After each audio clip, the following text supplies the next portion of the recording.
4편 1절에서 6절. 우리 찾으셨으면 같이 한번 합독하겠습니다. 여호와는 나의 목자시니 내게 부족함이 없으리로다. 그가 나를 푸른 풀밭에 누이시며 쉴만한 물가로 인도하시는도다. 내 영혼을 소생시키시고 자기 이름을 위하여 의의 길로 인도하시는도다.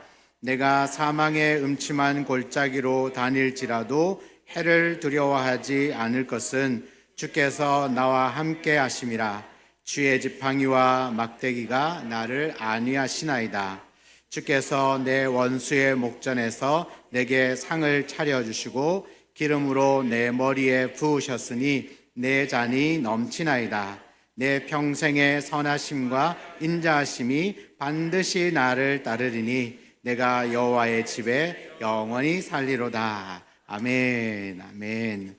오늘 이 귀한 시편 23편의 말씀으로 우리 부흥회를 시작할 텐데요. 우리 귀한 강사 목사님은 대구의 범어교회 우리 장영일 목사님이시고 원로 목사님이십니다. 잠깐 이야기를 나누는 동안에 한 교회에서 28년 귀한 담임 목회를 하시고 지금은 은퇴하시고 이후가 더 열심히 많은 그동안에 못 모시고 말씀 못 들었던 것 다 이렇게 목사님 모시고 각 교회들마다 많이 말씀을 듣고 있는데 우리 교회도 하나님께서 큰 은혜 주셔서 또 목사님 시간이 되어서 오셨는데요. 목사님을 통해서 우리 교회 나에게 이 시점에 가장 중요하고 가장 큰 은혜가 되는 말씀을 주실 줄 믿습니다. 우리 목사님 나오실 때 박수로 환영하도록 하겠습니다.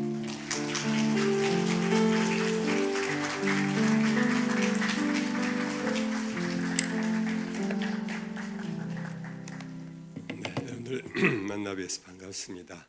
박수로 환영해 주셔서 영광입니다. 찬양대 너무 잘하셨어요. 그리고 준비 찬양도 너무 은혜스럽게 잘하셨고 제가 첫 인상은요, 교회가 찬양하는 교회구나. 제가 아는 장로님 세 분이 다 찬양을 잘하시네요. 준비 찬양도 장로님이 인도하시고 트럼펫도 장로님 맞죠? 하시고 찬양대원도 저 뒤에 장로님 계시고 여러분 야곱의 가정사를 다 지금 얘기하기는 그렇고 단축하면 야곱은 뜻밖의 한 여인을 사랑했다가 아내 넷을 얻은, 요즘 이렇게 표현하면 욕 되게 얻어먹는데요. 우스개로 들으십시오. 너무 복 많은 남자였어요. 그가 사랑했던 여인은 라헬인데 언니부터 시집 안 가면 안 된다 해서 레아를 첫 부인으로 얻고, 그리고는 라헬을 얻고, 그리고는 레아의 몸종을 또 부인으로 얻고, 또 라헬의 몸종을 부인으로 얻고, 이러면서 자녀를 12을 낳았어요. 그 얘기는 다 할 수는 없고, 자기가 사랑했던 라헬을 통해서 자녀 얻기를 원했는데 하나님이 문을 열어주지 않았어요. 뜻밖의 원치 않았지만은 첫 부인으로 얻었던 레아를 통하여 아들을 연이어 넷을 낳았어요. 아시지요? 아들 넷 놓으면요, 이제는 모든 게 끝나는 거예요. 아무리 예쁜 자기 동생 그리고 내 남편이 이쁜 내 동생을 좋아한다 그래도 동생은 자식이 없었어요. 그때까지 넷을 낳았으니까 이제는 완전히 장악한 거예요. 근데 이 넷을 낳는 과정에 이 레아가 첫 아들을 낳고 너무 좋아서 이름을 뭐라 지었나요? 보라, 아들이라, 뜻이 르우벤이라 하는 이름으로. 보라, 아들이라. 나 이제 아들 낳았다. 아들의 엄마가 되었다. 우리나라도 유교의 문화 속에서 우리는 이미 충분히 나이 드신 분들은 다 이해하지. 요즘 젊은 분들은 뭐야? 이러지만은 다 이해가 돼요. 근데 둘째 또 낳았어요. 둘째를 놓고는 레아가 너무 좋아가지고 야, 이제 부르니까 내 남편은 무조건 온다. 그 뜻으로 이름을 시므온이라 지었어요. 시므온이라는 것은 심의 듣는다. 내가 남편을 부르니까 남편이 내 음성을 듣고, 전에는 내가 불러도 안 오더니 이제는 둘째 아들까지 낳았으니까 내가 해도 남편은 나를 돌아본다. 그 뜻이에요. 근데 또 아들 셋째를 낳았어요. 셋째를 낳았는데 레아가 정말 좋겠지요. 그래서 그 셋째 아들의 이름을 뭐라고 지은지 아세요? 레위라 지었어요.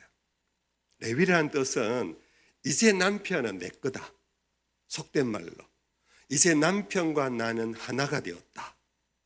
이제는 내 남편을 빼앗아갈 자도 없고 남편은 나와 한 몸이다. 그 레위라는 뜻이에요.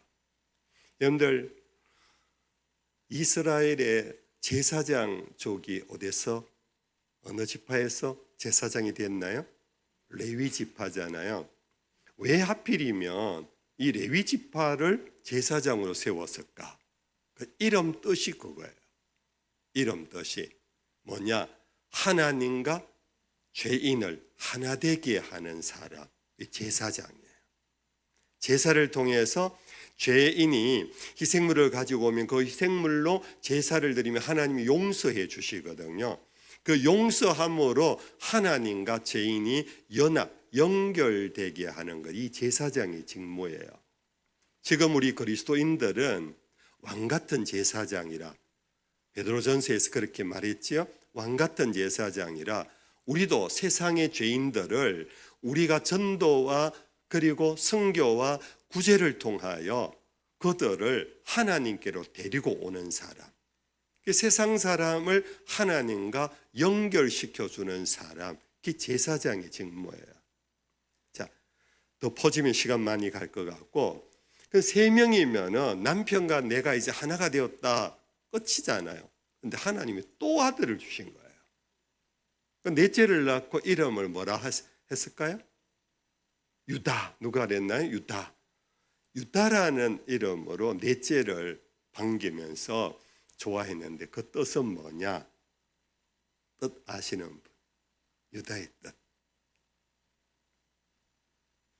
찬송하리로다. 그 뜻이에요. 너무 좋아서 첫째 보라 아들이라. 이제는 내가 부르니 남편은 온다. 이름이 뭐라고요? 심의, 기도한다. 그 뜻이거든요. 셋째를 낳고 뭐라? 남편과 나는 이제 연합되었다. 레위. 그러니까 그것으로도 끝나는데 하나를 더 줬으니까 너무 좋았어. 몸도 마음도 황홀에 빠져서 찬송하게 되는 거예요. 여러분들, 우리가 예배 시간에 찬송이라는 게 이런 뜻이라는 거예요. 여러분들, 찬송은 그냥 와서 예배 시간에 순서 중에 하나 몇 장 부릅시다 해서 부르는 게 아니에요. 물론 시작은 그렇게 할 수 있을지 모르지만 찬송을 부르면서 여러분들 마음을 점차 열고 하나님을 향하여 여러분들 마음을 집중하면서 내가 왜 이 노래를 부르지? 내가 왜 교회에 와서 이 찬양을 부르지? 그걸 여러분들 생각하셔야 돼요. 생각하다 보면은 하나님의 은혜가 느껴져요. 하나님이 오늘 또 이 시간까지 함께 하시고 복 주신 것이 새록새록 내 마음을 행복하게 해요. 그러다 보면은 찬양이요, 눈물이 나는 찬양이 되기도 하고 환희의 찬양이 되기도 하고 일어나 춤추고 싶은 찬양이 되기도 해요. 찬양이란 뭐냐? 신앙의 4단계. 첫째는 하나님이 보라 아들이라 이 뜻은 다른 의미로 하나님이 나를 돌아보셨다. 신앙의 첫 단계. 두 번째는 하나님이 내가 기도하니까 내 기도를 들으신다. 세 번째는 하나님이 나와 연합했다. 연합한 사람만이 부르는 게 뭐라고요? 찬양이라는 거예요. 장로님들이 찬양하는 교회는 이게 이미 된 거예요. 다른 교회 가면 장로님들께서 찬양을 별로 안 해요. 그냥 시무룩하게 표정이 굳어 있는 분 보면 죄송합니다. 근데 우리 교회는 창원 우리 교회 이름도 좋아요. 우리 교회. 우리 교회. 저는 우리 교회 하면 범어교회가 생각나는데 여러분들 우리 교회 하면은 여러분들이잖아요. 창원 우리 교회는 장로님들이 다 찬양하는 분들이에요. 그러니까 영적 수준이 대단한 교회예요. 제가 칭찬하는 것으로 끝나지 않고 실제로 그렇게 되기를 축복합니다. 제가 원로 목사라고 해서 오늘 장로님들하고 식탁의 규제를 나누었는데요. 제가 나이가 되게 많은 줄 아셨대요. 그런데 가까이서 보니까 뭐야 우리가 속은 거 아니야? 원로가 왜 저래? 싶은 느낌이 좀 있었던 것 같아요. 저 아직 나이가 사실 60대. 그래 보이지요? 원로니까 한 70대처럼 여겼는데 저 60대예요. 60대 조금 일찍 제가 은퇴를 했어요. 한 교회 28년 동안 교회를 섬기다 보니까 이제 저도 지치고 교인들도 지치고 그래서 제가 한 5년 일찍 나왔어요. 이건 이제 우스개로 얘기 드린 거고요. 그래서 제가 조금 일찍 은퇴를 하고 이제 참 시골 교회, 어촌 교회 그리고 또 조금은 큰 도시의 교회 이렇게 다니면서 제가 한 교회에 묶여있던 제가요 요즘 너무 자유로워서 이 교회 저기 다니면서 오히려 제가 은혜를 많이 받아요. 이번에도 집회를 통해 창원 우리 교회에 와서 여러분들을 만난 것이 저에게 은혜예요. 이 집회에 강사로 오지 않았다면 제가 여러분들을 어떻게 만났겠어요? 어떻게 알았겠어요? 우리 김성도 목사님 너무 고맙습니다. 이 귀한 분들을 만나게 해주셔서 참 영광이에요. 우리 목사님 이름이 이미 길을 여는 사람이잖아요. 길을 이루는 사람, 이룰 성자의 길도자라 그러더라고요. 그래서 오늘 이렇게 여러분들만 와서 만나 뵀는데 마지막 날까지 5번의 집회를 통해서 우리 장로님 기도처럼 하나님께 저에게 주신 영광, 저에게 부어주신 은혜를 여러분들에게 나누는 그런 시간이 되기를 소망합니다. 오늘은 시편 23편을 통해서 여러분들 잘 아는 말씀이지요. 잘 아는 말씀인데 이 말씀에 한 절 한 절 다 묵상하고 싶었는데 그러면 오늘 밤을 새야 돼. 철학 집회를 해야 돼서 이제 가능하면은 줄여서 하려고 그래요. 제가 목회 40년을 하고 은퇴를 했는데요. 목회 40년을 하다 보면 정말 온갖 사람들을 다 만나요.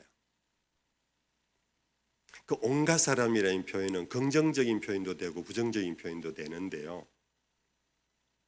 정말 낮았던 사람이 놀라운 존귀한 사람이 되는 것도 봤고요. 정말 남들이 되게 부러워하는 사람이 어느덧 알게 모르게 무너지기 시작해요. 건강도 무너지고 가정도 무너지고 그러면서 말년이 너무 힘들게 살아가는 그런 사람들도 만났어요. 참 목회자가 아픔이 많아요. 그런 분들 보면 너무 아파요. 괴로워요. 왜 저래 됐을까? 여러분들 사도 바울이 우리에게 가르친 교훈이 많은 교훈 중에 하나가 너희가 섭다 할 때 넘어질까 조심해라. 이 말씀 아시지요? 주로 이제 바로 이 말씀이 연결이 되더라고요. 참 부잣집에 제가 봐도 3대가 망하지 않을 것 같은 그런 집인데요. 제가 만난 몇 년 안에 모든 걸 다 잃어버린 사람. 모든 걸 다 잃어버린 사람. 그래서 오늘 내가 가지고 있는 것이 내 것처럼 여기고 오늘 내가 지금 누리고 있는 지위와 권세가 영원할 것이라고 생각하면 큰 코 다쳐요. 우리 한국교회에 지난 몇 년 동안 많은 은혜를 끼쳤던 찬송이 은혜라는 찬송이잖아요.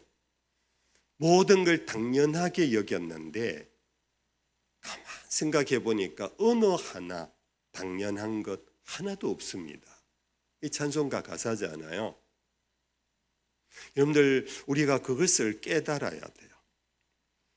이것은 당연하다는 것은 내가 누리는 것, 내 힘으로 부모 잘 만나서 어쩌다 보니, 그래서 전부 다 자기와 관련된 것의 원인자로, 원인이라고 여겨요.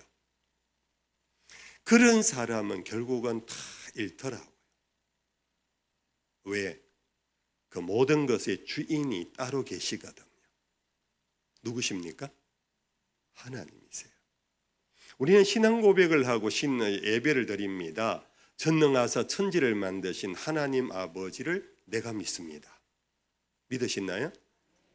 우리는 모든 것을 창조하신 그분이요, 수천 년 전에 혹은 수억 년 전에 이 우주를 만드시고는 이제 어디에 가서 쉬고 계시는 분이 아니세요. 지금도 당신이 만드신 모든 것을 성경에 기록된 대로 보시고 계세요. 보시기에 좋았더라. 지금도 보면서 하나님은 스스로 영광을 누리고 계세요. 온 우주에 차고 넘치는 은하수와 별들을 보며 그 창조주는 당신의 기쁨을 누리고 있어요. 오늘도 우리의 머리카락 하나도 다 헤아리고 계시는 그 창조주는 우리의 안고 일어섬조차도 하나님은 통치하고 계세요. 여러분들, 이것이 창조신앙을 딱 축약하면 그거예요. 만드실 뿐 아니라 통치하시고 그것의 마지막까지 이끌어 가시는 분이 하나님이세요. 사도 바울은 로마서 11장 끝절에 보면 모든 것이 주께로 말미암아 주께로 돌아갑니다. 아시는 말씀인가요? 모든 것이 주께로부터, from the Lord, 주로부터 나오고, through the Lord, 주를 통하여 진행되고, 그리고 to the Lord, 주께로 돌아갑니다. 여러분들, 이것이 우리의 신앙의 가장 중요한, 하나님은 누구신가 여러 가지로 설명할 수 있지요. 그것을 일컬어 신학이라 그럽니다. 신학 박사들이 수없이 많아요. 그들의 논문책을 이렇게 줄 지으면은요, 지구 한 바퀴 두 바퀴를 돌 만큼 논문이 많아요. 근데 그것을 딱 한마디로 요약하면은 하나님은 누구신가? 모든 것을 지으시고 모든 것을 통치하시고 모든 것을 이끌어 가시는 분이심을 믿으시기를 바랍니다. 그런데 그런 하나님께서 이건 내 건데 하고 자기가 주인 노릇을 하는 모습을 보면은 하나님은 싫어하세요. 하나님은 사랑의 하나님이시잖아요. 그렇지요? 세상을 이처럼 사랑하사 독생자까지 주실 정도로 우리를 너무 사랑하시는 분인데, 그러나 다 싫어하는 사람이 있어요. 그게 잠언에 교만은 무엇의 선봉이라? 패망의 선봉이라.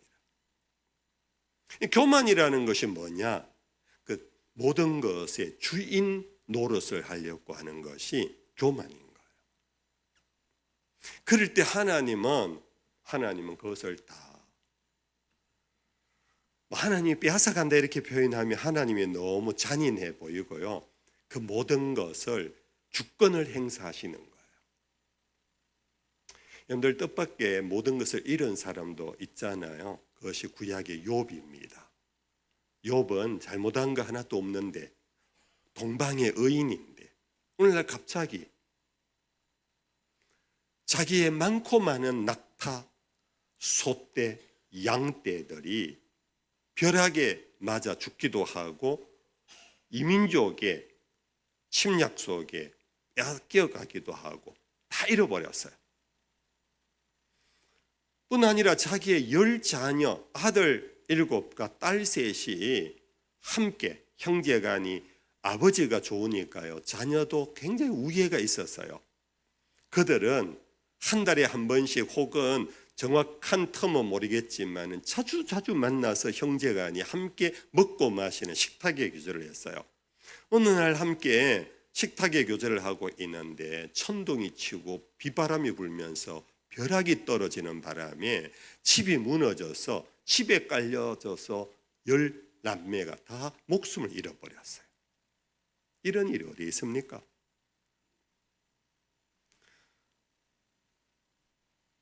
그것으로 끝나지 않은 거 아시지요? 재물 다 잃어버리고 자식 다 잃어버렸는데 남겨지는 것은 자기 몸 하나인데 오늘날 갑자기 몸에 창질이 일어나 피부병이 일어났어요. 표현하기가 오늘 저녁 먹고 오신 지 얼마 안 되는데 여러분들 소화 안 될까 싶어요. 표현 다 못하겠습니다. 너무 흉측한 피부병이 생긴 거예요. 기왓장으로 긁어도 그 근지러움을 해결을 못하는. 그러니까 기왓장으로 버벅 긁으니까 어떤 일이 일어날까요? 피부가 상해지잖아요. 고름이 나잖아요. 피고름이 나요. 그러면 냄새까지도 나요.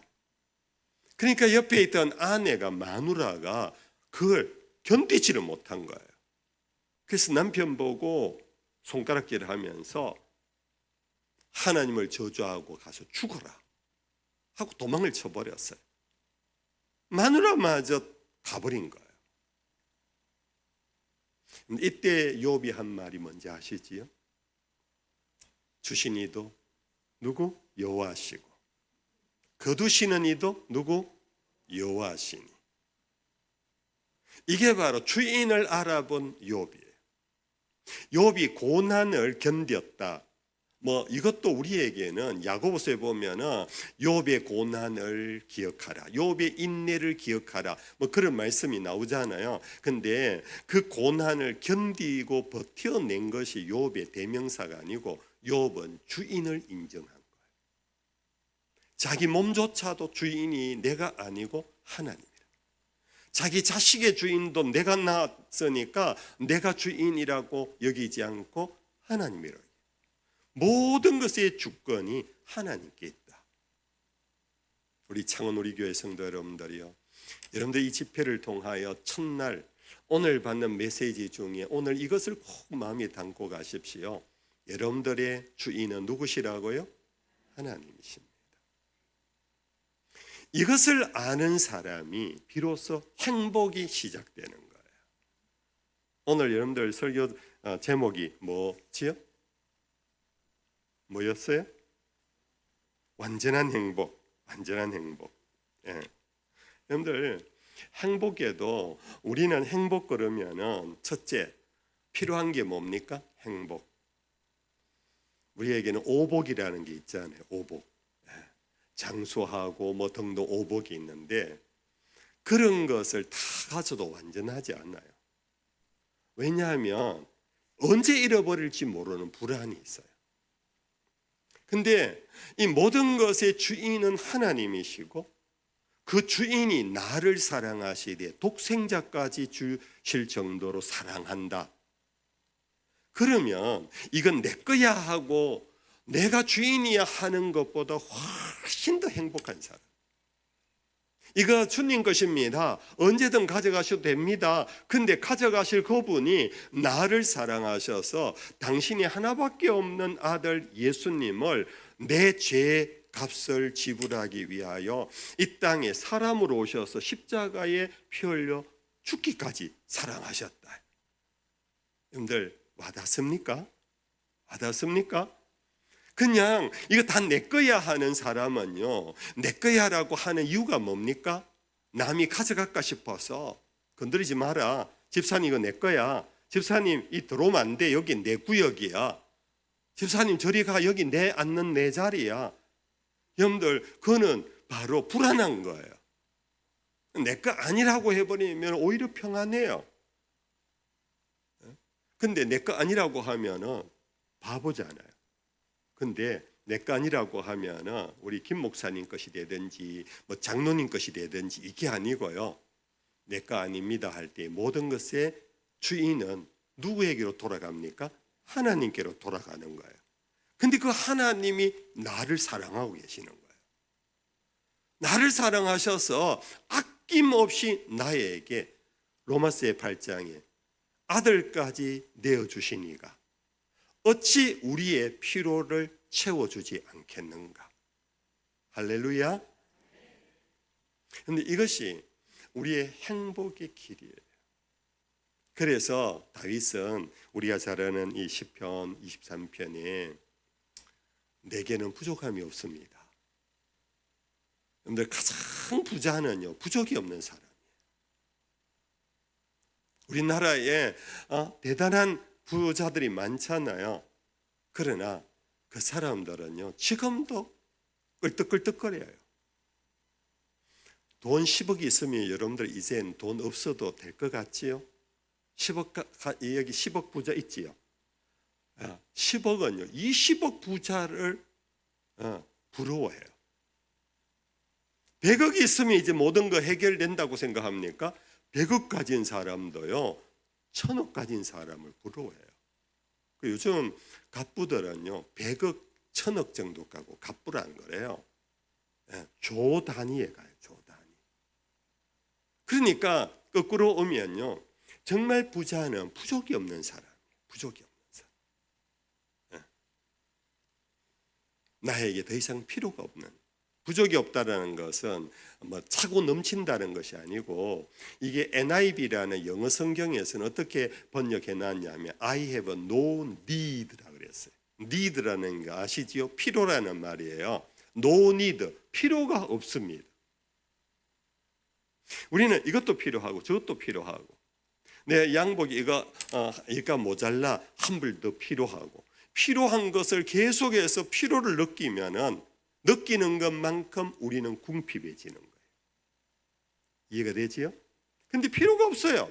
필요가 없어요. 나 단벌 신사면 됐어요. 그러면은 어디 옷가게를 지나가도요, 그렇게 사고 싶은 마음이 없어요. 이것이 바로 오늘 내게는 부족함이 없습니다. 왜?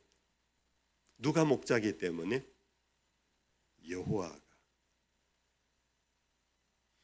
여호와가 나의 목자시니 내게 부족이 없습니다.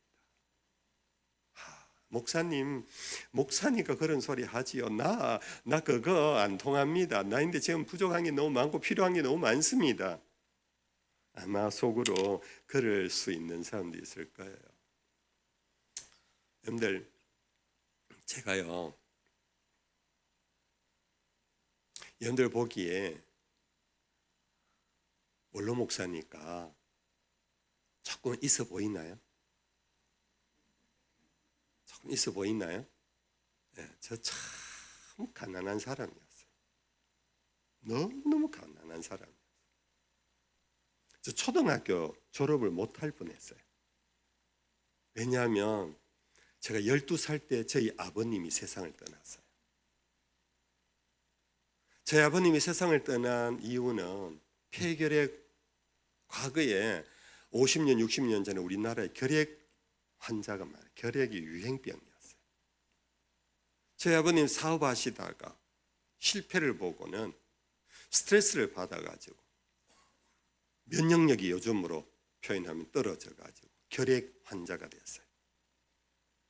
그러니까 저희 아버님 가족에게 전념될까 싶어서 집을 나가셔서 오랫동안 혼자, 여기 마산이지요.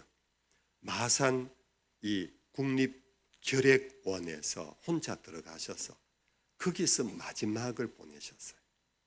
우리 가족 아무도 몰랐어요. 그냥 지금도 사업한다고 다니신다고 여겼지 아무도 몰랐어요. 나중에 전달로 와서 보니까 아버님 돌아가셨다고. 어디입니까? 마산 결핵 요양소입니다. 그래서 저는 제가 12살 때 아버님 돌아가셨지만은 저는 아버님 얼굴 기억이요, 그냥 한 7살, 8살 정도, 그때 아릇아릇한 아버지 기억, 그리고 아버지의 사진, 남겨진 사진을 보고 아버지가 이렇게 생겼구나, 이 정도로. 그래서 저 어릴 때 너무 힘들게 살았어요. 물론 과거 50년, 60년 전에 우리나라가 평균이 가난했지만은 그래도 가난해도 아버지 있는 집은 좀 괜찮았어요. 아버지가 그렇게 되니까 어머니는요, 같이 병들어 버렸어요. 어머님이 할 수 있는 게 하나도 없었어요. 제 어머님이 너무 고우신 분이라서 육체 노동을 못 하셨어요. 너무 힘들었어요. 가난했어요. 겨울이 되면 저는 요즘 겨울이 참 좋잖아요. 저 옛날에 어릴 적에 겨울을 너무 싫어했어요. 왜냐하면 겨울이 되면 그래도 시골에 가면 산에 나무를 해가 떼면 그래도 군불이라도 지피잖아요. 저는 그래도 어쨌든 도시에서 태어나서 도시에서 살아 대구에서 그 아궁이에 연탄을 넣어야 되는데 연탄을 살 돈이 없었어요. 겨울을 거의 냉방에서 보냈어요. 저는 어릴 적에요, 10손가락 10발가락이 다 동상으로 매 겨울마다, 젊은 사람들 동상이 뭔지 모를 거예요. 동상 걸리면 이게요 부어요. 퉁퉁 부어요. 그러다가 어디 가다가 조금이라도 이렇게 모서리 탁 부딪히면 이게 찢어져요. 저 욥 얘기를 했지만 피고름이 나요. 너무너무 저 어릴 적이 정말 제보고 그런 얘기를 해요. 목사님은 다시 젊은 시절로 돌아간다면은 뭘 하고 싶으세요? 뭘 하고 싶고 없고 그런 거 없어. 나 젊은 시절로 돌아가기 싫어. 저는 막 어린 시절이 너무 괴로웠기 때문에, 그러니까 제가 초등학교 때요 1년에 학교에 내는 육성회비가 600원인데 600원도 못 냈어요. 매일 아침만 되면 선생님이 영이라 얘기해 봐라. 돈 없더나? 없습니다. 근데 선생님이요 저를 이뻐 여겨 주셔갖고 그럭저럭 6학년까지 마치는데, 문제는 학교 돈은 안 내도요 책은 사봐야 공부를 하잖아요. 이 담임 선생님이 저에게 군경 유가족 자녀에게 주는 무상지급 교과서라고 있었어요. 60 넘으신 분들은 아마 아실 것, 도장 확 찍어갖고 주는 거 있어요. 저는 군경 유가족 유자녀도 아닌데 그걸 가지고 제가 학교 다니며 공부를 했어요. 제가 그런 중에 절망하지 않고 계속 학교를 다니고 살아온 것은 제가 시편 23편 1절 때문에 여호와는 나의 목자시니 내게 부족이 없습니다. 부족이 없습니다. 욕심을 내지 않았어요. 연탄 살 돈이 없다면요 뭐까지 없었을까요? 쌀 돈도 없었어요. 저희 아버님 그래도 장로님이셨거든요.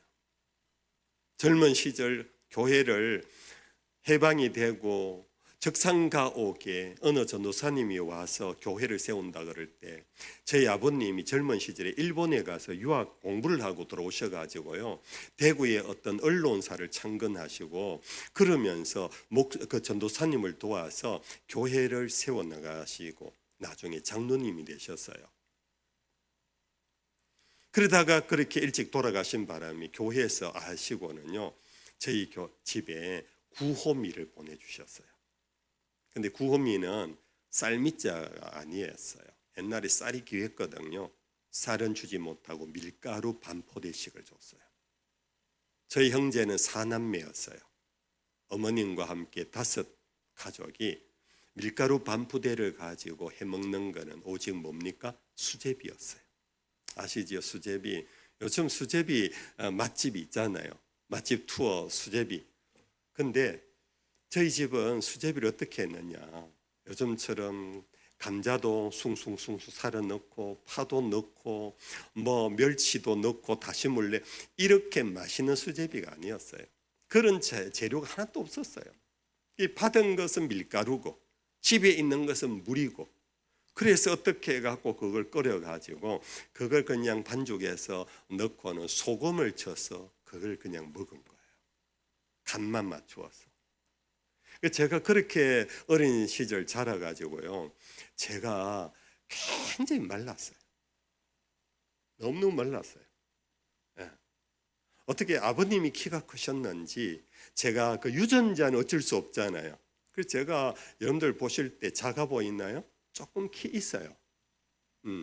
그런데 키는 제가 나이가 드니까 좀 쪼그라들더라고요. 쪼그라들기 전에 제 신장이 학교에 적어낸 신장이 178cm예요. 지금 77도 안 돼요. 근데 아무튼 키는 178인데요. 먹은 것이 없으니까 완전히 thin. 요즘으로 치면 아이돌 저 나가라였어요.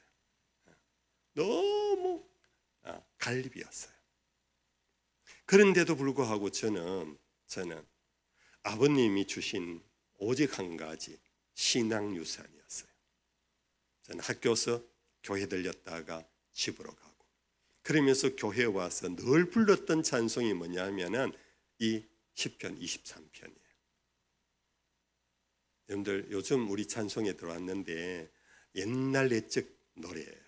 여호와는 나의 목자시니 내게 부족함이 없으리로다. 나로 하여금 푸른 풀밭에 눕게 하시며 잔잔한 물가로 인도하여 주시네. 나이 드신 분들 다 아시지요? 저는 이 찬송을 너무 좋아했어요. 그러면서 제 마음에는요, 하나님이 나의 목자다. 내 친구들, 부잣집 친구들도 많고 내노라 하는 그런 아버지들, 자식들이 많았어요. 대구에서 좀 명문 가문. 그러나 저는 걔들 아버지보다 천지를 지으신 하나님 아버지를 내가 믿습니다. 저는 시편 23편과 함께 가장 좋아했던 것이 사도신경 앞부분이에요. 전능하사 천지를 만드신 하나님 아버지를 내가 믿고 그분이 나의 아버지일 뿐만 아니라 나의 목자임을 나는 믿습니다. 여러분들, 다윗이 목자라고 하나님을 그렇게 표현했을 때는 자연스럽게 전제되는 게 뭡니까? 나는 그분의 양이에요. 우리는 하나님의 양입니다. 아멘.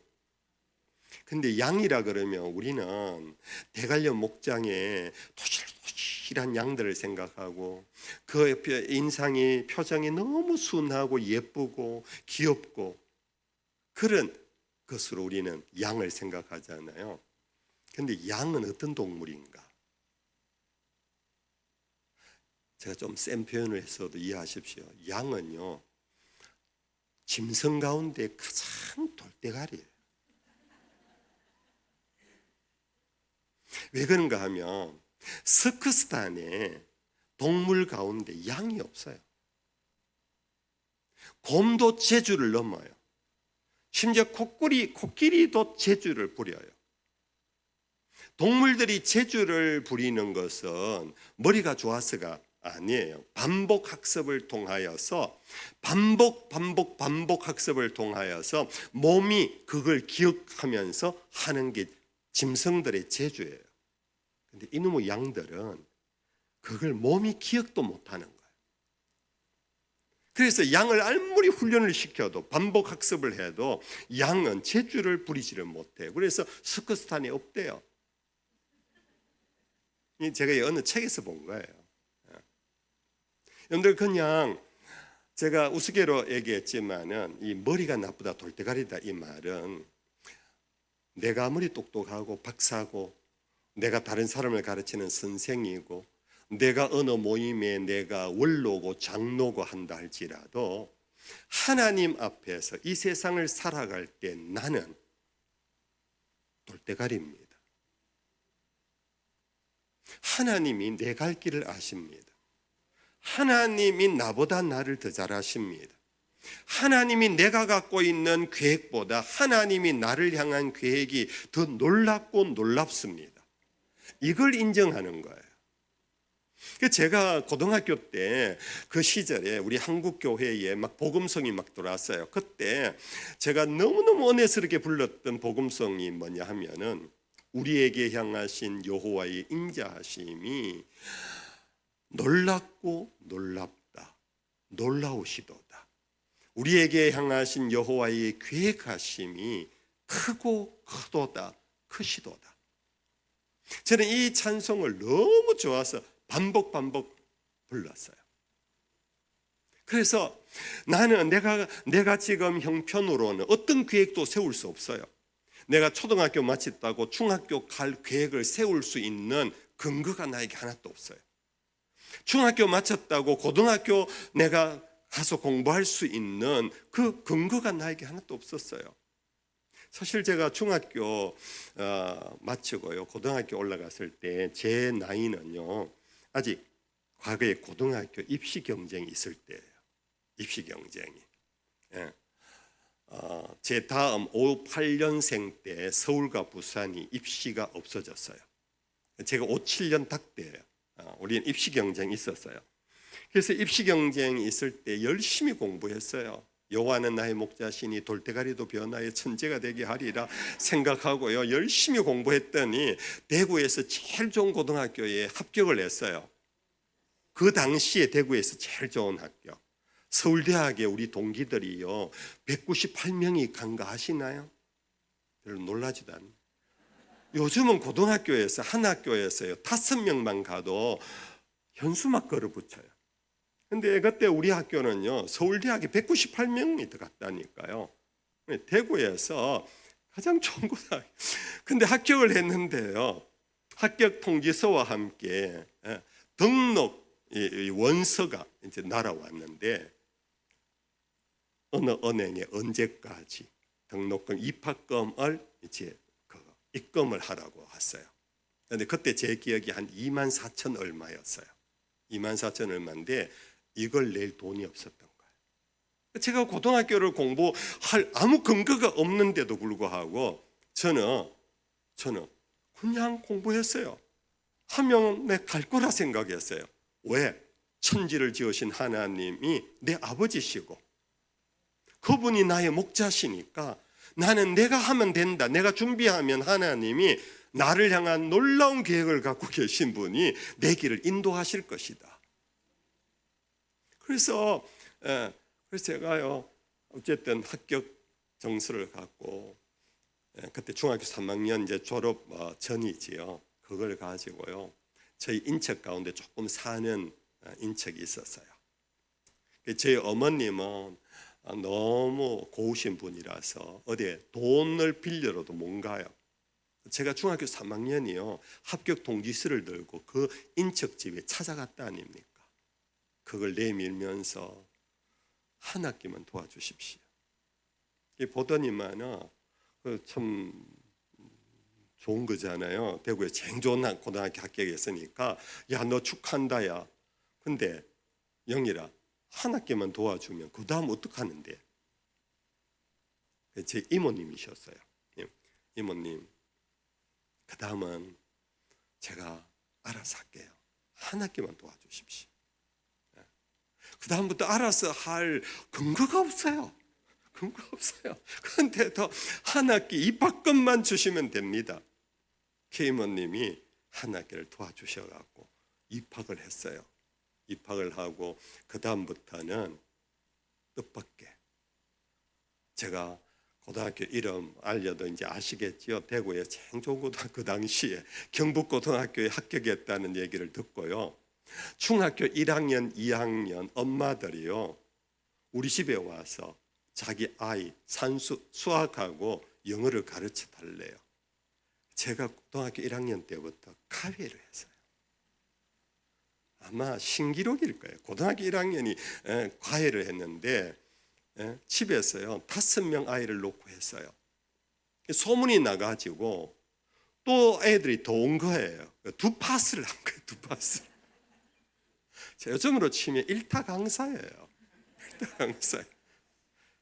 절제해야 되겠네. 내 자랑이 너무 지금 많이 내 자랑하려고 한 게 아니고 간정으로 들으십시오. 어쨌든 저는 아무 근거가 없이 그래도 앞길을 향하여 갔던 이유는 나를 향하신 하나님의 놀라운 계획을 저는 믿었어요.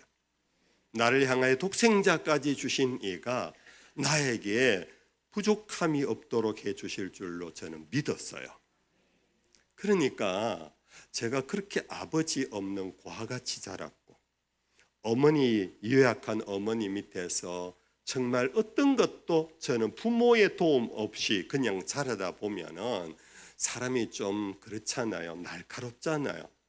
제가요, 사실은 대학 때까지 날카로웠어요. 지금 날카로워 보이나요? 아니지요. 좀 부드러워 보이지요. 그 왜 그런가? 왜? 하나님이 내 목자하고 내 아버지라는 믿음이요, 나를 넉넉하게 만들어 버리더라고요. 누구인데 가서 기죽는 이것 그런 생각도 안 들고요. 누구 앞에 뭐 무서움도 없어요. 그래서 저는 뭔가 모르게 마음이 편안하니까 표정도 편안해지더라고요. 제가 36세 의성교회 담임이 되었고 38에 지금 범어교회 담임이 되어갖고 28년을 목회했는데요. 38, 여기 38 밑으로 손 들어보세요. 여러분들 38인데 제가 왔더니 교회가 장로님들이 20분이나 계셨는데 평균 연세가요 65세예요. 처음에는 좀 기가 죽겠더라고요. 와, 장로님들, 이 연세 많은 장로님들하고 어떻게 내가 방해를 하지? 그 순간 제가 또 손을 모으고 기도했다 아닙니까? 여호와는 목자시니 내게 부족함이 없으리로다. 하나님이 이 교회에 나를 보내신 것은 네 해봐라 하고 내 팽개친 것이 아니라 하나님이 내 앞서 가시고 내 곁에서 함께 계시고 나의 등 뒤에서 나를 밀어주실 줄로 믿습니다. 그러니까 38살이요 70된 장로님하고 대화가 되더라고요. 대화가 되더라고요.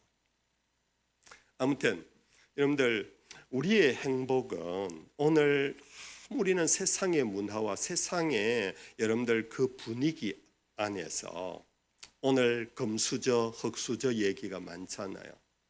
우리 여기 젊은이들이요, 여러분들은 부모 잘못 만나갖고 나 흙수저야, 나 아무리 애를 써도 이미 출발점이 달라. 이놈의 세상 이래가지고 무슨 재미가 있어. 그러면서 시집도 안 가고 장가도 안 가고 그냥 막 그렇게 인생을 포기하시는 사람이 많잖아요. 지금 젊은이들이. 그럴 필요가 없어요. 그러면 안 돼요. 특히 우리 그리스도인들은 그러면 안 돼요. 첫째, 하나님은 창조주십니다. 그분이 나의 아버지시고 나의 목자이십니다. 나는 어떤 것도 내 것이 없습니다. 내가 주인이 아닙니다. 주인이신 딴 분이 계십니다. 근데 그분이 날 너무 사랑하세요. 이것만 여러분들 굳세게 믿으십시오. 이것만 여러분들 마음에 그냥 막 붙이고 다니십시오. 그러면 여러분들 세상이 무섭지 않습니다. 앞서 벌써 질주하는 내 친구들, 동료들, 내 친척들, 내 형제들, 여러분들 그 앞에 여러분들 인생 포기하지 마십시오. 하나님은 그 모든 것을 가능케 하시는 분이십니다. 이런 마음이 있을 때 우리는 완전한 행복감을 누려요. 그 행복은 100억 부자가 되어서 얻는 행복이 아니라 부족함이 없습니다. 부족함이 없습니다. 나의 있어야 할 것 주께서 아십니다. 주께서 주실 줄로 믿습니다. 그 다음에 완전한 행복 가운데 꼭 필요한 것이 뭐냐 하면요, 갈 길을 알아야 되는데 많은 사람이요 갈 길을 몰라요. 2절에 보면 어떤 말씀이 나옵니까? 푸른 초장으로 쉴만한 물가로 인도하신다 그랬어요. 여러분들, 아무리 좋은 성령차를 갖고 있어도요 가는 길을 모르면 안 돼요. 포르쉐를 2억짜리를 사가지고 뭔가 멋있게 타고 가려고 그러는데 대구의 범어교회를 찾아가려고 하는데 길을 몰라요. 이번에 강사 목사님 한번 내가 포르쉐 한번 타고 가서 한번 내 자랑하리라. 예. 그런데 오는 길을 몰라요. 여기에 여러분들 길을 알려주는 게 있어요. 요즘 뭡니까? 내비게이션이 있어요. 요즘은 그 내비게이션이 있으니까 길을 찾아가지요.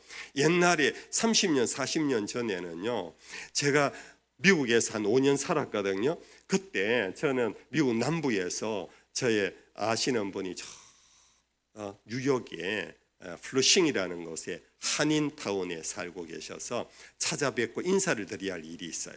그때 내비게이션이 없어요. 뭐가 있느냐? 지도책이 있어요. 그 지도책을 살펴가면서 한 코스 가고 그다음에 또 한 코스 가고 막 그래 갖고 찾아갔던 적이 있어요. 근데 요즘은 내비게이션만 딱 있으면 걱정 없이 가잖아요.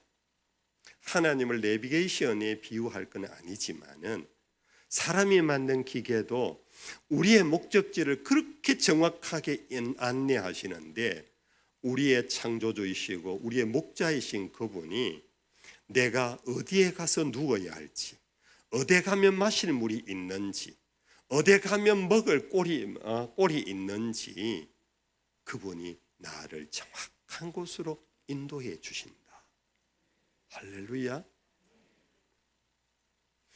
여러분들 구약에 보면 배 이야기가 여러 번 나오는데 그 가운데 노아의 배, 뭐라 그럽니까? 노아의 방주라 그러지요. 다 아시지요? 이 얘기 다음에 시간이 없고, 그 방주의 특징이 뭔지 아세요? 그 방주는 온갖 동물들이 다 들어갈 수 있는 어마어마한 크기의 배예요. 지금 미국에 그 켄터키 그 근처에 가면요, 신시내티라고 있어요. 과거에 추신수가 신시내티 구단에서 그 홈런 타자가 됐는 그 신시내티에서 조금 떨어진 곳에 가면요, 노아의 방주를 그걸 뭐라 그럽니까? 재현이라는 건 뭐지? 하여튼 그렇게 만들어 성경에 있는 길이, 높이, 너비로 어마어마해요. 항공모함 같아요. 그렇게 120년을 지어가지고 그 홍수를 이겨내고 구원받았잖아요. 근데 그 방주의 특징이 하나 있어요. 뭘까요?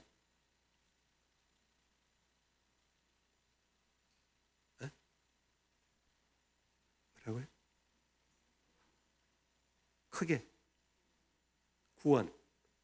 아니 배의 특징. 배라 그러면 반드시 있어야 될 게 뭔가요? 키, 동력.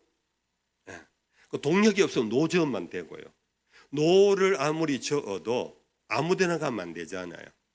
반드시 있어야 되는 것은 뭡니까? 키, 운전석이 있어야 돼요. 운전석. 이 방향을 잡아야 되잖아요. 근데 그 방주에는 키가 없어요. 노도 물론 없을 뿐 아니라 키가 없어요. 그런 것을 일컬어 히브리어에서 무슨 배라 그러냐 하면은 테바라 그래요. 테바. 노가 없는 배. 키가 없는 배, 운전석이 없는 배, 테바예요. 근데 운전석이 없어도 노아의 8 식구를 구원하고 정결한 동물들 암수 한 쌍씩 넣어서 모든 것이 멸망당한 다음에 새로운 역사를 만들어 갈 수 있도록 시작한 구원의 배가 되었던 이유는 그 배에 선장이 따로 계셨던 거예요. 누굽니까? 하나님이세요. 그런데 이 배와 같은 대신에 거꾸로 가장 작은 배가 하나 나와요. 구약에. 그럼 배라고 말하기는 어렵고요. 그게 뭐냐 하면은 모세를 낳고 애굽의 바로가 모든 아이는 히브리 아이들은 다 죽여라. 근데 모세를 낳은 어머니가 죽일 수는 없고, 그래서 갈대 상자로 광주리를 하나 만들어서 거기에 모세를 담아서 나일강에 띄웠잖아요. 이게 나일 강물을 동실동실하면서, 나일 강물이요 좁은 또랑이 아니에요. 넓은 한강보다 더 넓어요. 거기에 강물의 이 속도는 굉장히 빨라요. 근데 이 갈대 상자를 담아서 보내면 이 애가 어디로 갈지 몰라요. 갈대 상자가. 예. 그냥 내가 죽이는 게 낫지, 이게 가서 고기, 물고기, 밥이 될 수도 있잖아요. 근데 모세가 갈대 상자에 담겨서도 그는 죽임당하지 아니하고 바로의 공주의 궁궐로 연결되어서 구원받았잖아요. 그 갈대 상자를 부르는 이름이 똑같이 뭐라? 테바라. 사랑하는 성도 여러분들, 오늘 우리의 인생에 내가 아무리 원자력을 달아도, 어떤 동력을 달아도, 1등 항해사를 고용을 해도 여러분들 세상의 환난 풍파를 감당할 수도 없을 뿐더러 목적지까지 갈 수는 없어요. 오직 그 목적지로 우리를 안내하시는 분이 계십니다. 누굽니까? 하나님, 우리의 선한 목자이신 여호와 하나님이십니다. 이 찬송가도 있잖아요. 이 배의 사공은 누구라? 예수시라. 예수시라. 그런 믿음이 내 속에 확실하고 넘칠 때 우리는 불안이 없어져요. 인생에 불안이 없어요. 여러분들, 중국의 사자성어 4마디로 어떤 뜻을 이루어서 교훈을 담고 있는 것이 사자성어라 그러잖아요. 근데 그 가운데 하나가 있는데, 그 사자성어는 대체로 사람을 중심으로 혹은 사건을 중심으로 사자성어가 이루어지는데, 이것은 사람도 아니고 사건도 아니고 자연을 가지고 만들어진 사자성어가 하나 있어요. 그게 뭐냐면 만절필동이라는 거예요. 혹 아시나요? 만개, 절 굽어진다. 10,000번 굽어진다. 10,000번이 굽어져도 필 반드시 동쪽으로 간다. 그게 뭐냐면 중국의 황하강을 두고 만들어진 거예요. 중국의 황하강은 티베트 고원에서부터 그 설산에서 녹아내리는 물이, 그리고 간간히 내리는 폭우들을 안고 그렇게 흘러가는데, 그 황하강이요 10,000번을 굽어친대요. 10,000번을. 동쪽으로 가다가 어느덧 남쪽으로 흐르고, 남쪽으로 가다가 이게 다시 굽어쳐서 서쪽으로 가고 10,000번을 굽어치는데, 그러나 그 황하강은 반드시 어디로 흘러나간다? 동쪽으로 흘러나간다. 우리나라로 치면 서해, 황해로 간다. 너무 우리에게 주는 의미가 있는 사자성어지요.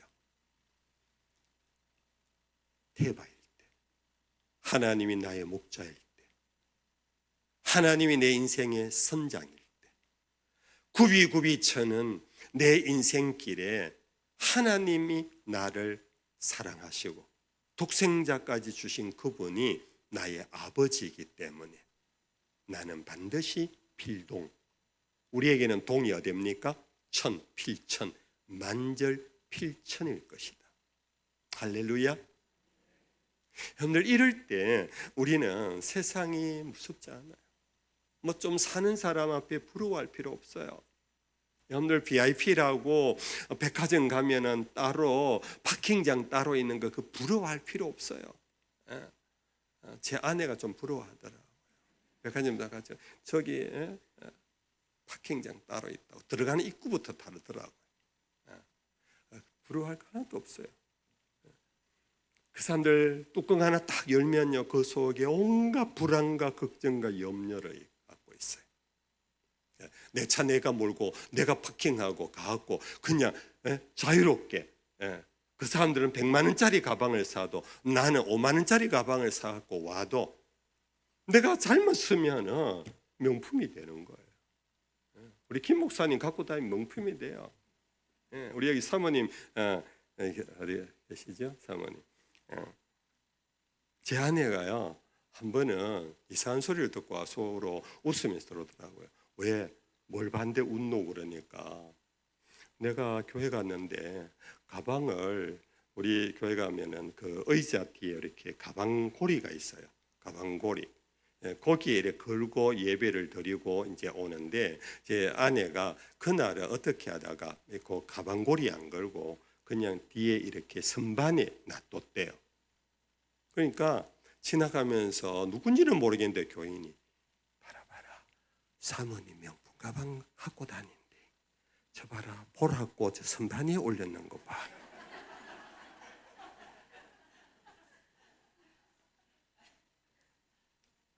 제 아내가요 대구에 가면 큰장이라고 대신동 시장이 있어요. 거기 가서 정말 5만 원짜리 사는 가방인데 그 짝퉁인지 몰랐대요. 명품 짝퉁들 있잖아요. 모르고 그냥 사가지고 와서 거기 올렸는데 저 봐라 명품이다. 여러분들이요 300만 원짜리 명품 가방이든 내가 들고 다니는 그 가방이 부족이 없으면 되는 거예요. 아멘. 앞으로는 명품 살 사람 없죠? 괜히 명품 사면 신경만 써요. 자, 오늘 첫날 너무 길게 하면 여러분들 내일 새벽부터 안 올까 싶어서 이제 여기서 이제 마쳐야 되겠습니다. 마지막 말씀을 마무리하면서요, 여러분들 우리 그리스도인들은 행복하게 살아야 돼요. 저는 목회자로서 늘 교인들에게 그렇게 권면해요. 여러분들 우리 행복하게 삽시다. 부자가 되어 사는 것이 우리의 목적이 아닙니다. 우리의 목표는 행복입니다. 예수님도 첫 설교가 행복하여라 심령이 가난한 자들이여 천국이 당신의 것입니다. 복이 또다 예통하는 자여 당신은 위로를 받을 것입니다. 전부 다 복을 선언했어요. 복을. 애통하든 가난하든 여러분들은 행복하셔야 합니다. 행복하셔야 합니다. 그 행복을 위하여 세상 사람들은 오늘 또 일하러 가고 오늘 또 속이면서까지 하고 오늘 또 남을 누르면서까지 자기가 많은 것을 가지려고 애를 쓰지만 언제 잃어버릴지 모르고 언제 없어질지 모르는 것 때문에 여러분들 다 헛방의 인생을 살 필요가 없어요. 우리는 내 가진 것으로 늘 감사합시다. 늘 만족하시면 돼요. 그것이 범사에 감사하는 거고 항상 기뻐하는 길이에요.